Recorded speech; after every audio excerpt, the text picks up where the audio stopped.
കുടംകുളം ആണവ നിലയവുമായി ബന്ധപ്പെട്ട് 19,000 ഫയലുകൾ ചോർന്നു എന്ന ഒരു വിവരം പുറത്തുവന്നിരുന്നു. കേരള, തമിഴ്നാട്, പോണ്ടിച്ചേരി. എന്നാൽ ഈ വിവരം പുറത്തു വന്നതോടെ പ്രധാനമന്ത്രി നരേന്ദ്രമോദിയും അമിത്ഷായുമാണ് ഇതിന് പിന്നിൽ. ഇവർ രണ്ടാളും ചേർന്ന് മോഷ്ടിക്കുകയായിരുന്നു. അതിന് സൗകര്യമൊരുക്കാൻ ചാണക്യൻ ഡോവലുണ്ടായിരുന്നു.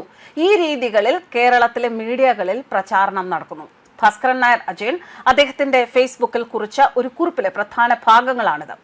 എന്നാൽ അദ്ദേഹം ഇതിൽ വളരെ വിശദമായി ചില കാര്യങ്ങൾ വ്യക്തമാക്കുന്നുണ്ട്. കേരളത്തിലെ മാധ്യമങ്ങൾ മനഃപൂർവ്വം മറക്കുന്നതോ അതോ മറന്നുപോയതോ എന്താണ് എന്നറിയില്ല. എന്തായാലും പലർക്കും പല കാര്യങ്ങളും, അതായത് മോദി വിരുദ്ധതയ്ക്ക് മുൻപന്തിയിൽ നിൽക്കുന്ന, മോദി വിരുദ്ധതയ്ക്ക് ഇന്നെന്തുണ്ട് എന്ന വിഷയം ചെയ്യുന്ന പല മാധ്യമങ്ങൾക്കുൾപ്പെടെ ഇതൊരു പുതിയ അറിവാണെങ്കിൽ അങ്ങനെ, അതല്ല ഓർമ്മപ്പെടുത്തലാണെങ്കിൽ അങ്ങനെ. ആ പോസ്റ്റ് വായിക്കാം.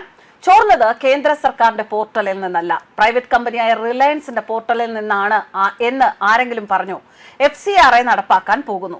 ഇതേപോലെ ഇനി പലതും പൊങ്ങിവരും. ഈ കൂടംകുളം പദ്ധതി വരാതിരിക്കാൻ കള്ളപ്പാതിരിമാർ ഉദയകുമാർ എന്ന ഒരു പെന്തക്കൊസ്തുകാരനെ മുൻനിർത്തി നടത്തിയ സമരം ഓർമ്മയില്ലേ? 2022 വിഴിഞ്ഞത്ത് 100-ലധികം ദിവസം നടത്തിയ സമരം പോലെ. സബ്കാ സാത്ത് സബ്കാ വികാസ് എന്ന മോദിജി 140 കോടി ജനങ്ങളെ കുറിച്ച് പറയുന്നു. എല്ലാവർക്കും നന്മയും ഐശ്വര്യവും ഉണ്ടാകട്ടെ എന്ന്. എന്നാൽ ഈ 140-ൽ 20 കോടി ജനങ്ങൾ ഭാരതത്തെ നശിപ്പിക്കാൻ മതത്തിന്റെ പേരിൽ ഇറങ്ങിയിട്ടുണ്ട്. ഞാൻ അന്നും പറഞ്ഞൊരു കാര്യമുണ്ട്, നമുക്ക് മുസ്ലിം സമുദായക്കാരെ വിശ്വസിക്കാം. അവരെ വിശ്വസിച്ചാൽ തിരികെ ചങ്കു പറിച്ചു തരും. എന്നാൽ വെള്ള വസ്ത്രമിട്ടവരെ സൂക്ഷിക്കണം. തുടക്കം മുതൽ പോകാം. റോയിറ്റേഴ്സിൽ വന്ന വാർത്തയാണ് അദ്ദേഹം ഇതിന് ആധാരമായി പറയുന്നത്. ലോകത്തിലെ ഏറ്റവും വലിയ വാർത്താ ഏജൻസികളിൽ ഒന്നാണ് റോയിറ്റേഴ്സ്. 1851 ജർമ്മൻ വംശജനായ പോൾ റോയിറ്റർ ലണ്ടനിൽ സ്ഥാപിച്ചു. എന്നാൽ 2008 കാനഡയിലെ തോംസൺ കോർപ്പറേഷൻ ഏറ്റെടുത്തു. ഇതോടെ തോംസൺ റോയിറ്റേഴ്സ് എന്നറിയപ്പെടുന്നു. ലോകത്ത് മിക്കവാറും എല്ലാ വലിയ മാധ്യമങ്ങളും റോയിറ്റേഴ്സിന്റെ വാർത്ത ഉപയോഗിക്കുന്നു, ഏഷ്യാനെറ്റ് ഉൾപ്പെടെ. അതുകൊണ്ട് റോയിറ്റേഴ്സ് പറഞ്ഞു എന്ന് വെച്ചാൽ അത് വളരെ വിശ്വസനീയമായ സോഴ്സ് ആയാണ് കണക്കാക്കുന്നത്. എന്നാൽ അവർക്ക് കൃത്യമായ അജണ്ടകളുണ്ട്.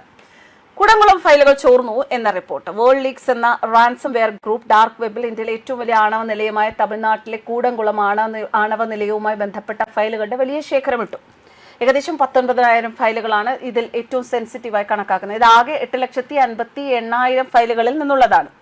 ഈ ഫയലുകൾ അനിൽ അംബാനിയുടെ റിലയൻസ് ഗ്രൂപ്പിൽ നിന്ന് ലഭിച്ചതാണ് എന്നാണ് ഹാക്കർമാരുടെ അവകാശവാദം. റിലയൻസ് കൂടംകുളത്തിന്റെ ഒരു കോൺട്രാക്ടറാണ്. ചോർന്ന ഫയലുകളിൽ നിലയത്തിന്റെ ഭാഗങ്ങളുടെ ബ്ലൂ പ്രിന്റുകൾ, സപ്ലയർ വിവരങ്ങൾ, ഇൻസ്പെക്ഷൻ റെക്കോർഡുകൾ, ഉപകരണങ്ങളുടെ അസസ്മെന്റ് എന്നിവ ഉണ്ട് എന്നാണ് റിപ്പോർട്ട്. പോരാത്തതിന് അതാണ് രസം, റോയിറ്റേഴ്സ് ഈ രേഖകൾ പരിശോധിച്ചെങ്കിലും അവയുടെ ആധികാരികത സ്വതന്ത്രമായി സ്ഥിരീകരിക്കാൻ കഴിഞ്ഞില്ല എന്നും അവർ പറയുന്നു. ഔദ്യോഗിക പ്രതികരണം നോക്കാം. ആണവ നിലയം നടത്തുന്ന സർക്കാർ സ്ഥാപനമായ NPCIL പറയുന്നത് ചോർന്നത് സാധാരണ ഇൻഫ്രാസ്ട്രക്ചറുമായി ബന്ധപ്പെട്ട വിവരങ്ങൾ മാത്രമാണ്, ആണവ സുരക്ഷാ സംവിധാനങ്ങളെ ബാധിച്ചിട്ടില്ല എന്നുമാണ്. ഇനി നിങ്ങൾ പറയും, ഇതിൽ മോദിയുടെ കുറ്റം എന്താണ്? സത്യം പറയട്ടെ, ഏഷ്യാനെറ്റെങ്കിലും സത്യം പറയുമെന്ന് കരുതി. എന്നാൽ അവരും ദേശവിരുദ്ധ ശക്തികളോടൊപ്പമാണ് എന്ന് ഭാസ്കരൻ നായർ അജയൻ കുറിക്കുന്നു. ഇനി ലോകത്ത് വിക്കിലീക്സ് മാത്രമല്ല, അതിനേക്കാൾ വലിയതും ചെറിയതുമായ 100 കണക്കിന് ഭീകരമായ ഡാറ്റ ചോർച്ചകൾ ഉണ്ടായിട്ടുണ്ട്. വിക്കിലീക്സ്, ചെൽസി മാനിംഗ് ലീക്ക്, 2010-2011 അമേരിക്കൻ ചരിത്രത്തിലെ ഏറ്റവും വലിയ രഹസ്യ വിവര ചോർച്ച. ആർമി ഇന്റലിജൻസ് അനലിസ്റ്റ് ആയിരുന്ന ചെൽസി മാനിംഗ് 7 ലക്ഷത്തിലധികം ക്ലാസിഫൈഡ് ഫയലുകൾ വിക്കിലീക്സിന് കൈമാറി. ഇതിൽ ഇറാഖ്, അഫ്ഗാൻ യുദ്ധരേഖകൾ, 2,60,000 അമേരിക്കൻ നയതന്ത്ര കേബിളുകൾ, കൊളാറ്ററൽ മർഡർ വീഡിയോ എന്നിവ ഉണ്ടായിരുന്നു. എഡ്വേർഡ് സ്നോഡൻ 2013 NSA അമേരിക്കൻ പൗരന്മാരെ അടക്കം ലോകം മുഴുവൻ എങ്ങനെ നിരീക്ഷിക്കുന്നു എന്നതിന്റെ രേഖകൾ. പനാമ പേപ്പേഴ്സ് 2016 11.5 ദശലക്ഷം രേഖകൾ. ലോക നേതാക്കൾ, സെലിബ്രിറ്റികൾ എങ്ങനെ നികുതി വെട്ടിച്ച് പണം ഒളിപ്പിക്കുന്നു എന്നതിന്റെ തെളിവുകൾ. അങ്ങനെ കുറെ കാര്യങ്ങൾ, കുറെ ചോർച്ചകളെ കുറിച്ച് അദ്ദേഹം തുടർന്നും പറയുന്നുണ്ട്. ഇതൊക്കെ അമേരിക്ക പോലുള്ള വലിയ രാജ്യത്തിന്റെ സുരക്ഷയെ ബാധിക്കുന്ന ചോർച്ചകളായിരുന്നു. എന്നാൽ കൂടംകുളത്ത് ഇപ്പോൾ നടന്നത് കമ്പനി ചോർച്ചയാണ്. അന്വേഷണം നടക്കുന്നുണ്ട്. കുറ്റക്കാരെ മോദി മണിച്ചിത്രത്താഴ് ഉപയോഗിച്ച് പൂട്ടുകയും ചെയ്യും.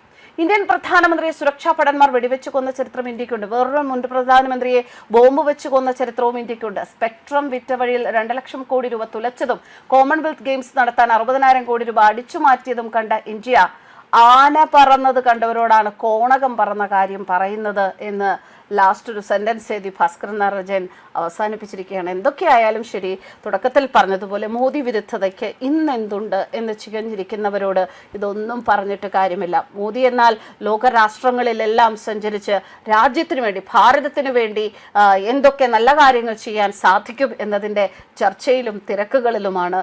അതോടൊപ്പം തന്നെ അദ്ദേഹം രാജ്യത്തിലെ അതിർത്തികൾ ഭദ്രമാക്കുന്നു. രാജ്യത്തേക്ക് നുഴഞ്ഞുകയറ്റക്കാർ കയറാതിരിക്കാനുള്ള നല്ല തീവ്രമായ ശ്രമങ്ങൾ നടത്തുന്നു. അതുകൊണ്ട് തന്നെ ഇതൊക്കെ പറയുന്നവർ അവിടെ ഇരുന്ന് പറയുകയുള്ളൂ. മോദി വിരുദ്ധത അവർക്കൊക്കെ ഒരു ഭൂഷണമായി കൊള്ളട്ടെ. ന്യൂസ് ഡെസ്ക് കർമ്മ.